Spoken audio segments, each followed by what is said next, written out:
Dan kita masih berbincang-bincang dengan Pak Jamal Aziz, Pak Akmal Marhali, Pak Kesit dan juga Sam Andik seputar rencana perobohan Kanjuruhan dan juga perbaikan stadion. Tadi kita sudah bincang-bincang seperti itu dan namun kita mau sedikit lagi ke TGIPF ke Pak Akmal. Pak Akmal, ini ada terkait CCTV yang dikatakan itu hilang, tidak ada dan itu tidak bisa dipantau begitu. Nah, yang saya mau tanyakan, sebenarnya itu baru diketahui setelah penyelidikan atau artinya setelah keluar rekomendasi atau pada saat penyelidikan waktu itu di Kemenko Polhukam?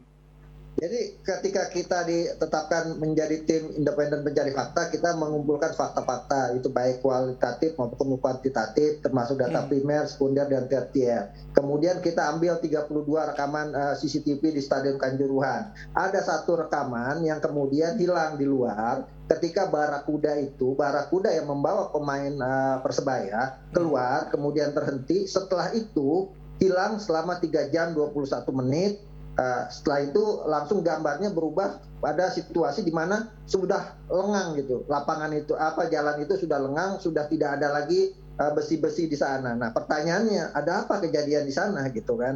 Itu penting karena setahu kami dari tim independen pencari fakta, ada kejadian yang sebenarnya sangat mengerikan sekali di luar situ, karena ada penembakan air mata juga, kemudian juga ada ada kawan-kawan supporter Aremania yang kemudian tertabrak Barakuda dan sebagainya. Nah, itu kemudian kenapa hilang, kita minta kepada pihak kepolisian untuk menyerahkan seutuhnya dari CCTV yang hilang 3 jam 21 menit itu. Artinya pada saat itu kepolisian ada sempat dimintai, Pak? Sudah dimintai. Kemudian kan jawabannya adalah karena sinyalnya tidak bagus, itu hilangnya karena sinyal nggak bagus. Menurut kita itu nggak mungkin, nggak masuk akal. Sinyal tidak bagus itu nggak masuk akal. Kenapa? Karena 31 CCTV semuanya dari awal sampai akhir ada. Hanya satu CCTV yang tidak ada rekamannya hilang di bagian luar itu 3 jam 20 menit. Jadi alasan itu tidak masuk akal dan polisi semuanya itu dengan kabel? CCTV-nya dengan kabel? Atau ada satu yang wireless di depan itu sendiri?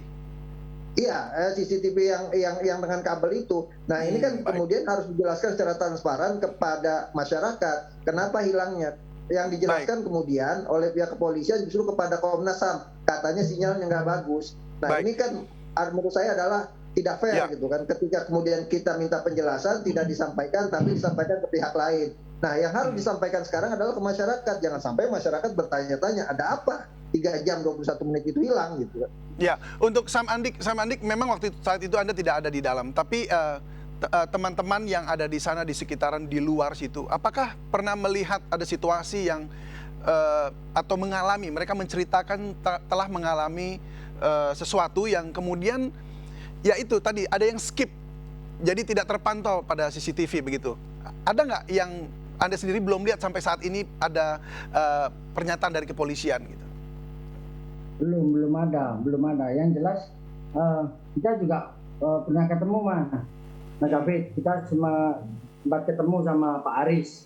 Nah, Akmal, kita juga sempat ketemu sama Pak Aris, minta tolong tentang CCTV itu, keluarin semua. Juga kita juga ada penekanan biar semua pada terbuka, Mas David. Baik, sempat sudah minta ya, tapi belum ada jawabannya. Belum, karena sudah dibawa. Baik. Sudah diserahkan. Baik, kita mau tanya ke Pak Kesit. Pak Kesit, menurut tanggapan Anda bagaimana? Ini kan sebenarnya kan di dalam stadion itu kan semua sistem CCTV terpadu ya, Pak. Menurut pengalaman Anda sampai keluar, apakah memang itu hal yang standar begitu atau bagaimana? Ya, kalau kita bicara stadion dengan kelayakan yang memang sudah bagus ya, tentunya persoalan CCTV ini memang menjadi kebutuhan yang sangat mutlak ya.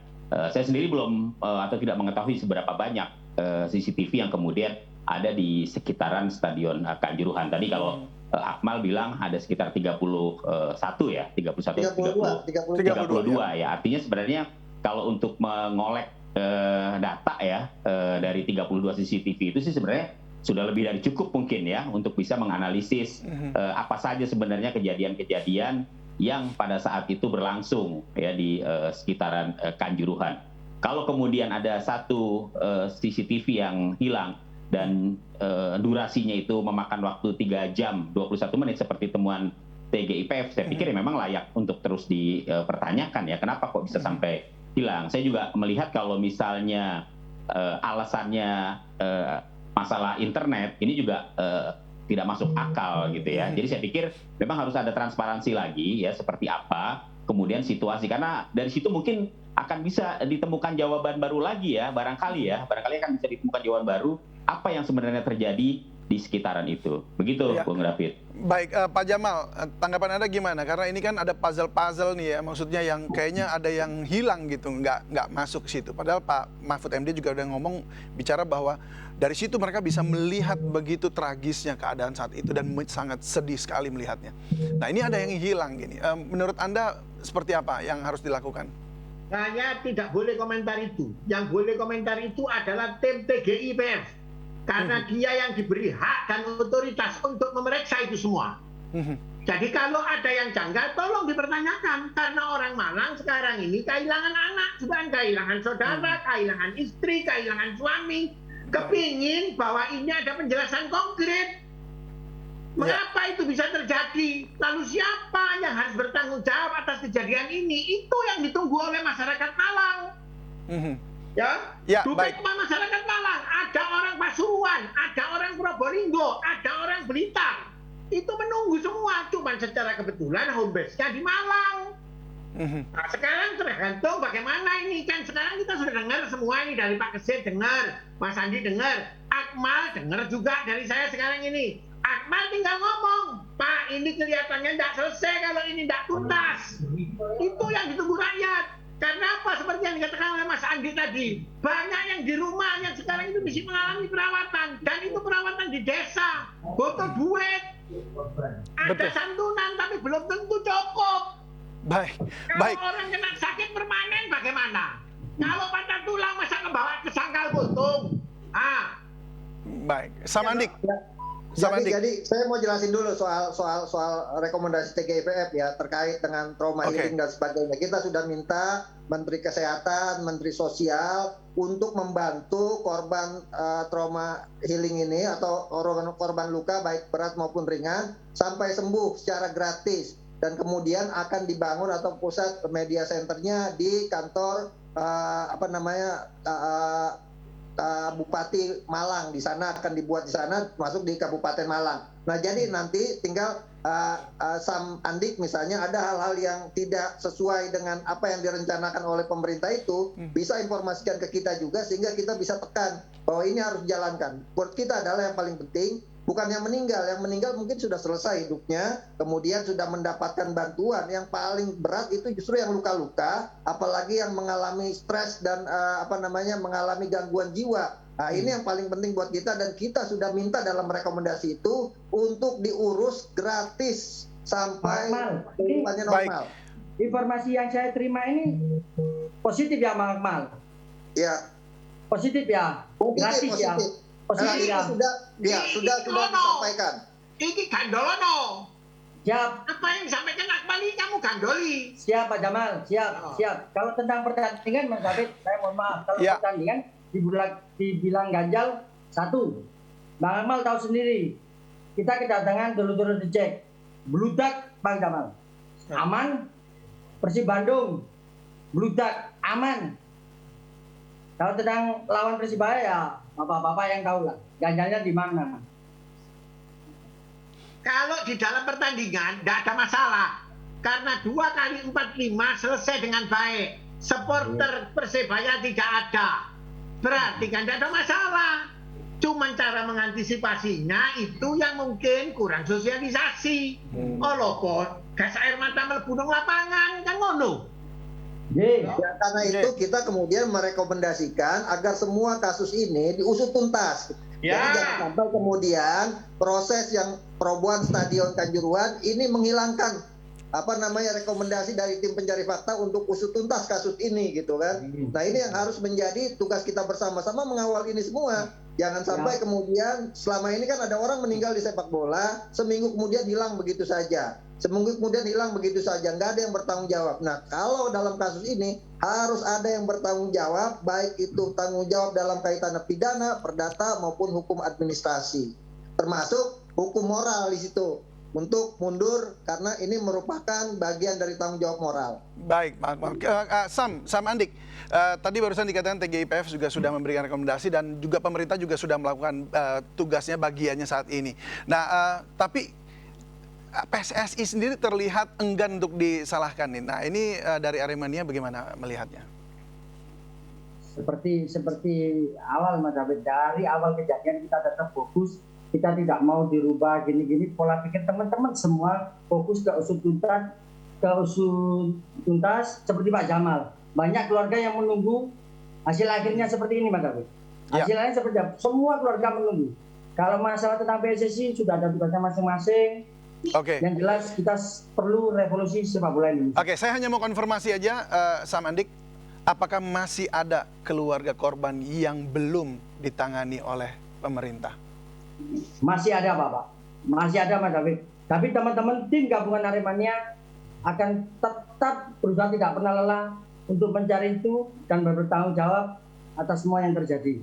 Artinya ada yang lolos dari yang tadi disampaikan oleh Pak Akmal sendiri bahwa semuanya sudah ditangani.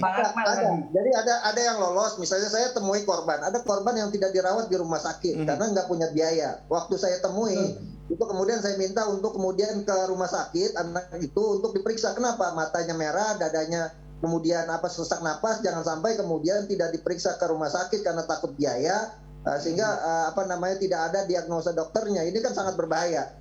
Saya juga menekankan itu kepada Dinas Kesehatan dan Dinas Sosial bahwa ini harus ada pendampingan psikososial terhadap mereka-mereka yang mengalami trauma kasus ini. Bukan cuma yang menjadi korban, pemain pun punya trauma. Jangan sampai pemain Arema ini masuk lapangan nanti gemetar. Nah, ini kan harus ada pendampingan untuk psikososial mereka-mereka ini semua. Dan ada juga yang kita temuin bahwa ketika masuk rumah sakit gratis, kemudian ketika perawatan jalan mereka dimintai biaya. Nah, ini yang kemudian kita tekankan juga kepada Dinas Kesehatan dan Sosial, ini jangan sampai terjadi. Mereka harus mendapatkan setidaknya kartu identitas bahwa mereka ini korban kanjuruhan dan mereka harus disembuhkan dengan biaya pemerintah sampai benar-benar normal. Baik, saya titip sama tim TGIPF. Percayakan untuk menginvestigasi keluarga korban atau korban kepada Aremania karena dia yang ada di lapangan. Anda saya sudah terima Pak Agus. Gitu. Kita tim TGIPF sudah terima bahkan menerima resolusi dari Aremania. Salah satunya usut tuntas itu. Saya datang ke kantor KNPI kemudian diserahkan itu dan kita terima sebagai bentuk pertanggungjawaban moral untuk kita jalankan bersama-sama. Baik, tetap semangat. Baik, semangat. Tetap terakhir saya ingin ke Pak Kesit. Pak Kesit, mungkin boleh sampaikan dulu ini harus mulai dari mana untuk penyelesaian kasus ini, walaupun memang sekarang sudah ada proses pemeriksaan segala macam, tapi untuk pemulihan ini sampai semua korban boleh tertangani, lalu kemudian stadion juga boleh dibenahi, apa yang harus dilakukan langkah awalnya?